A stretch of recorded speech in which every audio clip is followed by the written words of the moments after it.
After years of battling chronic illness, it's easy to start to feel a bit unseen and unheard, which is why we need the power of community so that we can feel supported on this journey. This is something that my guest today knows very well. Hi, everyone. I'm Raelan. Welcome to my channel where we talk about the real, raw experiences of living with chronic conditions like ME/CFS and long COVID while exploring paths to healing and just overall well being. Today, I am honored to introduce you to Doug Grant over in Connecticut. Doug has faced a mountain of health challenges, including a recent post-COVID reactivation of Epstein-Barr virus. But even in the midst of his own struggles, Doug has poured his heart and energy into creating thriving Facebook groups where people can find support and information and inspiration. And although he is not yet fully recovered, he's here today to share his journey, the lessons he's learned, and just how he's found the strength to support others and keep going on his own recovery journey. Doug, so wonderful to have you here today. Thank you for doing this. Thanks for having me. I appreciate it. So you have had a very long journey with this. I don't even know where to start. Well, I'll leave that to you. Take us back. How did this kind of get started for you? A long story short would be, average guy, blue collar worker, hunter, fisherman, loves the outdoors.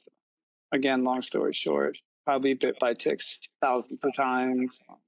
Sure, I've had Lyme disease many times. Sure, I've gotten rid of it a few times as well. I think it just all snowballed into, bad genes or, family history or whatever. So it kind of just snowballed into this basic chronic fatigue of just stress and anxiety, weird heart palpitations and all kinds of things for many, many years, and then the Lyme disease came in and I treated that and everything was just out of control. Like, I got to treat the Lyme, I got to do this, I got to do that. And then the whole time I'm just making myself worse with all these antibiotics that I'm popping in my mouth. And then, again, long story short, fast forward to COVID. And then that was just like icing on the cake. I was kind of functioning before 2020, but after that, it was just like, the guillotine just chopped me up. It was pretty bad. I seemed to get through the first bout of COVID after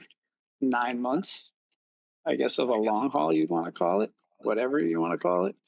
Then I was great. Like, never had a problem, no dizzy spells, nothing. And then a second bout of COVID came, 22, and I've been in that spiral ever since. Yeah, so it got worse in 2020. So when this happened the first time in 2020 and you came out of it in 9 months, was there something that you did or things that helped you to get past it? I was doing a lot of supplements, but the things that stuck out were vitamin D, B12 shots with the cofactors, a few other supplements like DHEA and stuff like that. But I was in Florida at the time, so I think it was, if I was to guess, the B12, the vitamin D that I was doing, and all the sun that I was getting. It was just like I woke up one day and it was like I was healed, like not an inkling of any problems for like 2 months, 3 months. And then COVID again, bam. So what did you think when you got COVID again the second time after having just gone through all of that? I mean, hang on, it's going to be a wild ride. Yeah, it's been at least that, to say the least. Are you trying some of the same supplements that seemed to help last time, or what is your...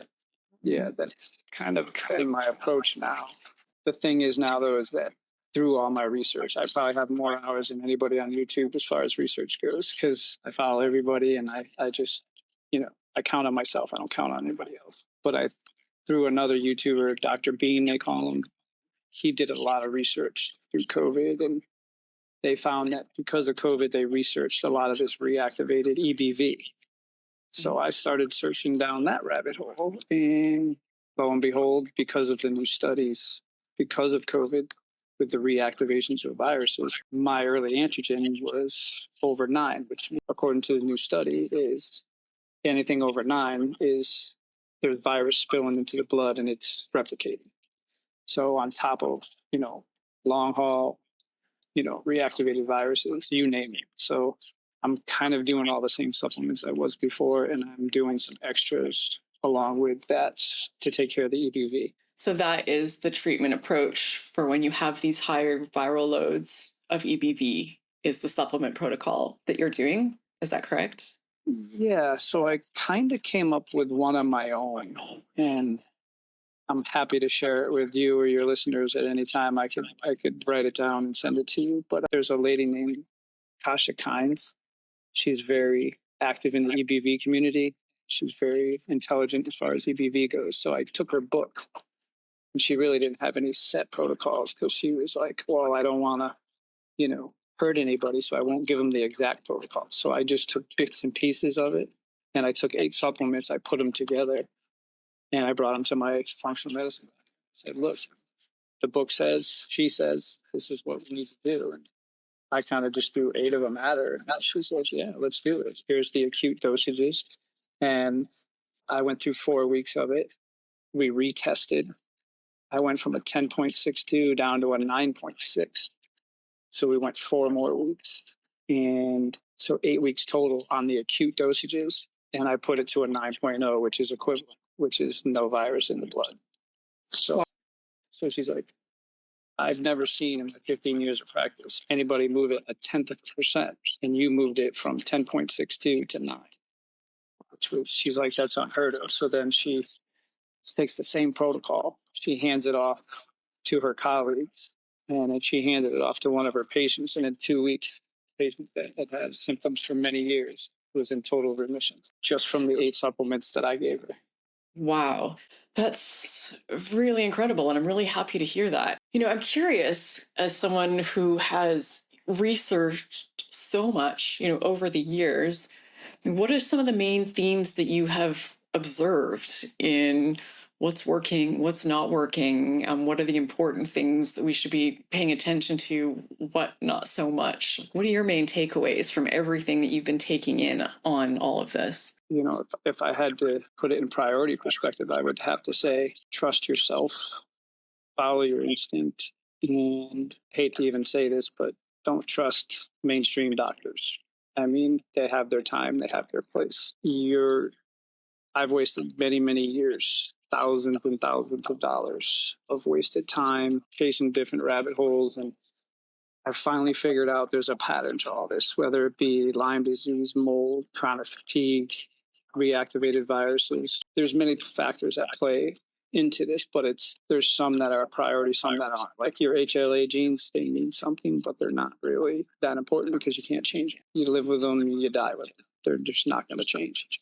So I think the best thing I could say is that you really have to put it all in perspective as far as the illnesses goes, because disease doesn't happen, within us. It comes into us. So we can't really just say, oh, I have this in me, I have to get rid of it. No, it came into me, so I have to get rid of it. So it's not, it's usually the environment of some kind that makes us sick. It doesn't, our bodies inside just don't go, oh, I'm sick. So I think that the pecking order would be, in my experience, it's been mold, Lyme, bacteria, viruses, in that order. So unfortunately, every building in the world has mold.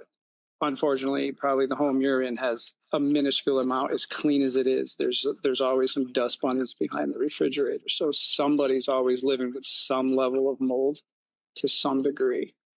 Not that it's growing, but you get the outside air, you got all kinds of probabilities. So I think you have to follow the order in order to get better. If you don't, you can't just chase Lyme. If you're breathing in mold, you're never going to get better from Lyme. And I went down all these rabbit holes thinking I was going to, treat each one individually. And you can't do that. You have to start at the beginning. So let's say you don't have mold, then yes, you would start with Lyme disease, but they're all just entities of one order. They're not individual, if that makes sense. Hope I'm trying to explain it the best I can. Yeah, I'm wondering, so do you feel then that there is a specific treatment approach for each one, or that there is overlap between all of them and more of a general approach, regardless of which one of those specific things you're facing? Well, if you have mold, you can't get better from. You can probably get better, but you're not going to get rid of it. But technically, from my experience, as many times as I've treated mold at least 3 times, Shoemaker, Neil Nathan, the whole 9 yards, you just don't get better. And it's because you can't have any tolerance of mold as your body's trying to detox. So as a kid, as the environment, you're breathing in all this stuff. So when your body shuts down and it decides not to detox anymore, it stores it wherever it needs to go to protect you, because if it didn't, it would kill you. So it stores it because your body can't detox properly.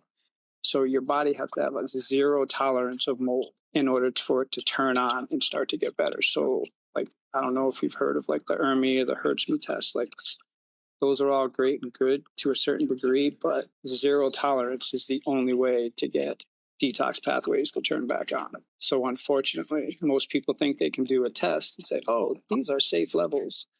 No, they're not. So as you're doing the binders, as you're doing all these protocols that supposedly are going to get mold out of you, you're still breathing it in, and your body's going, no, we can't turn on detoxification until you're totally out of mold. And then as it happens, I'm living proof, and I'm sure there's thousands of others that have mold avoided before, but in just 8 weeks, I've sweated more in the last 8 weeks than I have in 10 years. And I've been sleeping in a tent. So the fact is in the pudding, I guess you'd say. You know what I mean? Like, because your body will heal on its own to certain degrees if you allow it, if that makes sense. So it sounds like in your experience and a lot of what you've researched and seen in other people is that it's not just one thing. There are likely different layers of things that are happening that need to be addressed individually in the correct order, so to speak. It's likely not just Lyme disease or just this or just that. Would you say that's accurate? 100%. It's the straw that broke the camel's back, because if you some people who don't have mold, they get bit by a tick, they take 2-3 weeks of doxy, they're fine. But certain people can't because of the levels of toxins in their body, that like the pot's just overboiling with all this stuff. So when it hits a certain level, it's just like, nope, we're done.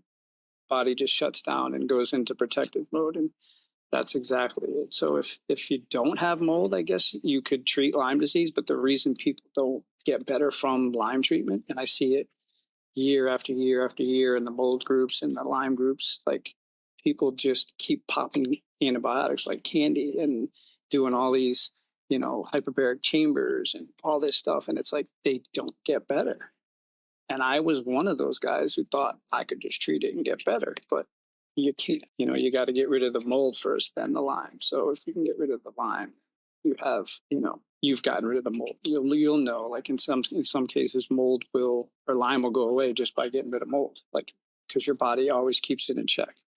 You know what I mean? Because Lyme, really, as bad as it is, it's not that bad unless you have mold. So, I mean, and this kind of resonates from what we hear, that there's not a one size fits all approach to treatment. People have different unique things going on.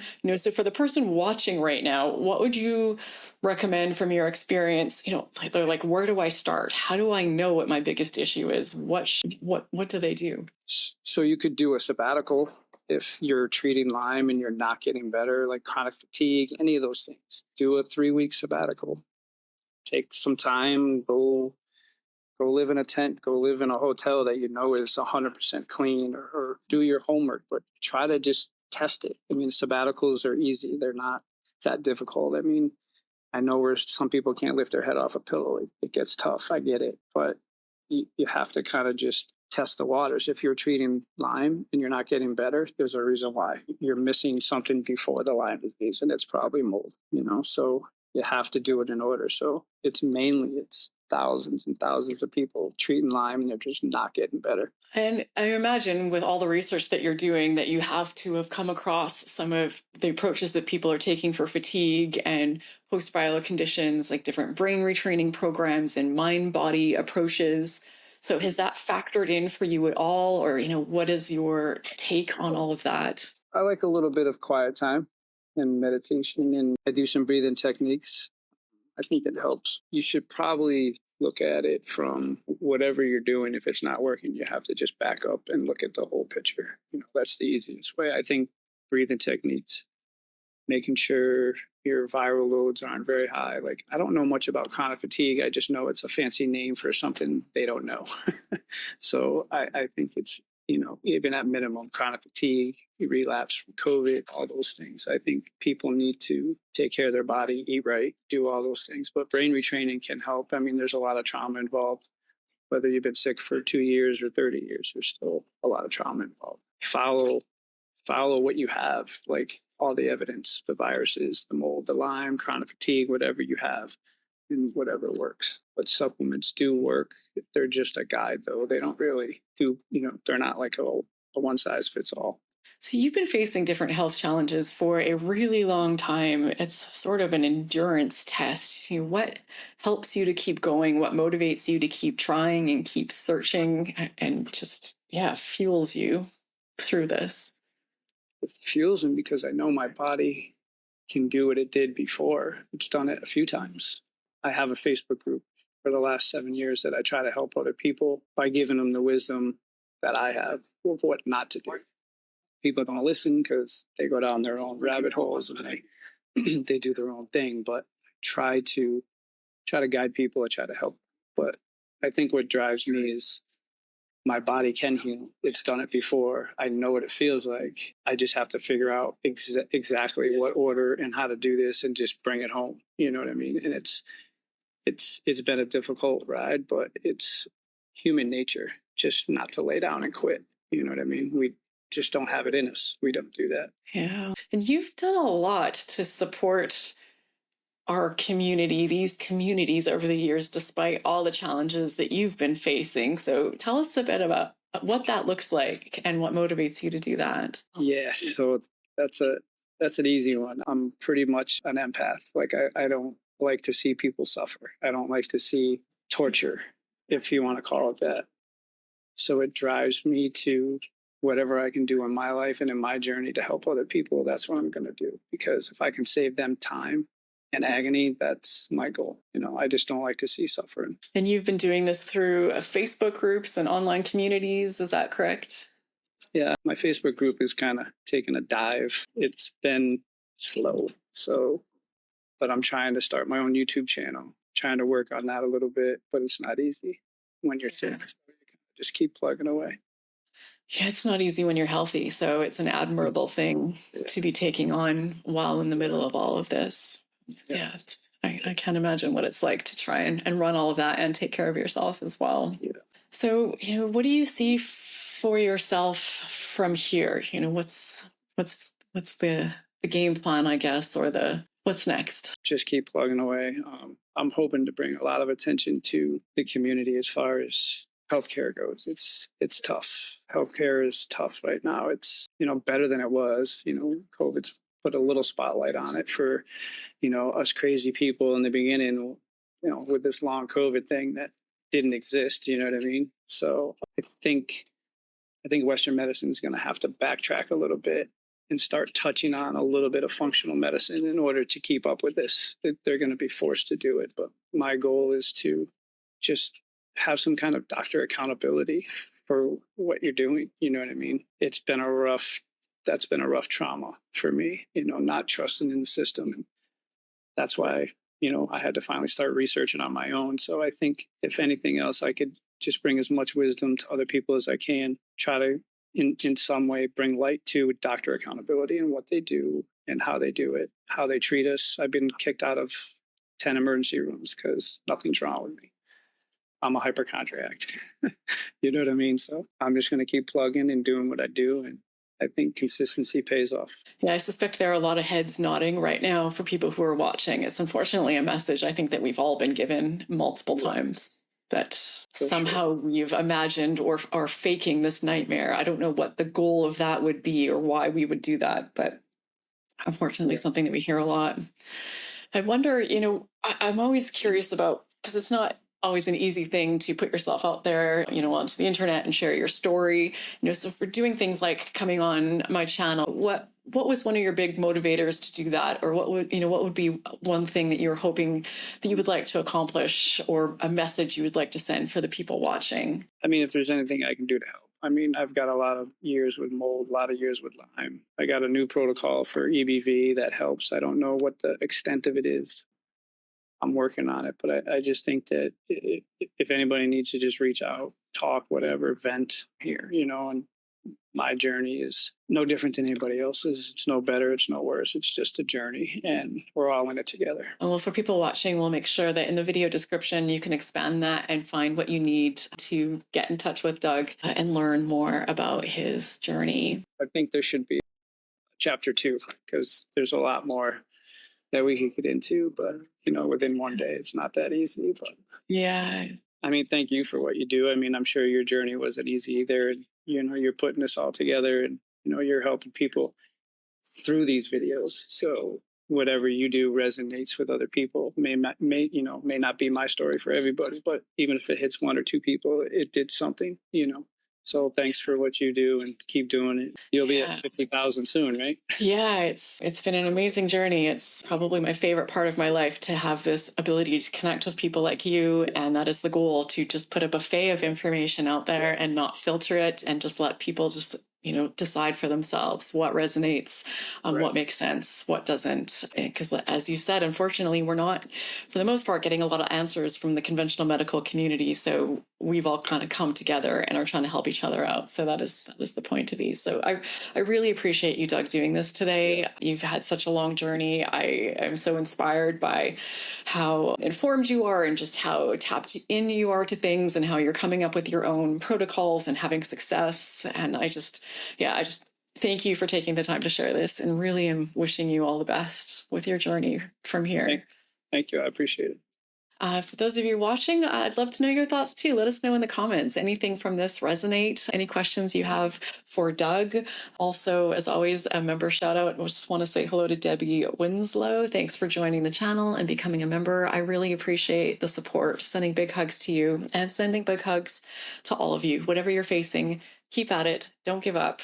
Your answers are out there. I hope you enjoyed this video. I hope you got lots out of it, and I hope to see you in this next one.